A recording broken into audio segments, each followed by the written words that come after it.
रामू, तू यहाँ पे क्या कर रहा है?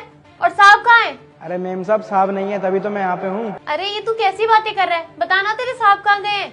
मेम साहब तो बाहर गए अपने दोस्तों से मिलने और मेरे से बोल रहे थे मैं शाम तक ही आऊँगा और हो सका तो रात तक ही आऊँगा। और अब ना इस घर में ना हम दोनों अकेले हैं और अगर आप चाहो तो थोड़ी मौज मस्ती भी हो जाएगी हमारे बीच। रामू, तू होश में तो है? ये क्या बकवास किए जा रहा है? अरे मेम साहब अब इतनी जोर से क्यों बोल रहे हो? अगर पड़ोसी ने सुन लिया तो क्या बोलेंगे आपके बारे में कि पति तो फौज में जा रखा है और ये नौकर के साथ पीछे से क्या हरकतें कर रही है। तो आप ना इतनी तेज चिल्लाओ मत। और आपको तो पता ही है कि आपका पति आपको टाइम नहीं देता, तो मैं हूं ना टाइम देने के लिए। मैं आपको पूरा टाइम दूंगा, इस बात की आप बिल्कुल भी चिंता मत करो। और वैसे भी मैम साहब देखो ना, आपकी भरी जवानी एकदम बेकार जा रही है। और मैम साहब मैं ना आपको ना पति की कमी ना बिल्कुल भी महसूस नहीं होने दूंगा। मैं हूं ना आपका ख्याल रखने के लिए इस घर में। मुंह बंद कर ले तू अपना। तुझे कैसे पता मेरे पति मुझे टाइम दे रहे हैं या नहीं दे रहे?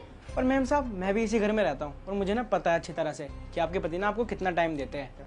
मैम साहब मैं आपसे कौन सा ये बोल रहा हूँ कि आप अपने पति से प्यार मत करो, और मैं ये भी नहीं बोल रहा कि आप मेरे से शादी करो। बस मैं तो ये बोल रहा हूँ कि आप ना थोड़ा टाइम मेरे को भी देते रहो। और वैसे भी ना मैम साहब आप ना टाइम बिल्कुल नहीं भूल पाओगे जो मेरे को दोगे। बेशक मेरे पति बहुत ज्यादा बिजी रहते हैं और मुझे टाइम नहीं दे पाते, पर मैं उनसे बहुत प्यार करती हूँ। उन्हें धोखा देने के बारे में सोच भी नहीं सकती। अरे मैम साहब एक बात बताओ मेरे को, साहब को बताएगा कौन? जब इस घर में हम दोनों अकेले हैं, जब यहाँ पे कोई है ही नहीं, तो साहब को बताएगा कौन? और जब हम दोनों साथ में मौज मस्ती कर लेंगे, ना तो मैं बात बताऊंगा और ना आप ये बात बताओगे। तो इसलिए मैडम मैं बोल रहा हूँ कि आइए मेरे पास बैठिए, आइए मौज मस्ती करते हैं। मुझे लगा था कि तू एक अच्छा इंसान है, हमारे घर रहेगा, ईमानदारी से काम करेगा, इसलिए मैंने तुझे काम पे रखा था। अगर मुझे पता होता ना कि मेरे बारे में तेरी इतनी घटिया सोच है, तो मैं कभी भी तुझे काम पे नहीं रखती। मैम साहब मैं आपको समझा रहा हूँ, इससे अच्छा मौका ना आपको कभी नहीं मिलेगा। आइए मौज मस्ती करते हैं, अभी कोई नहीं है यहाँ पे, आइए फटाफट। तूने अपनी सारी हदें पार कर दी हैं। तुझे मैं अभी के अभी घर से बाहर निकालती हूँ।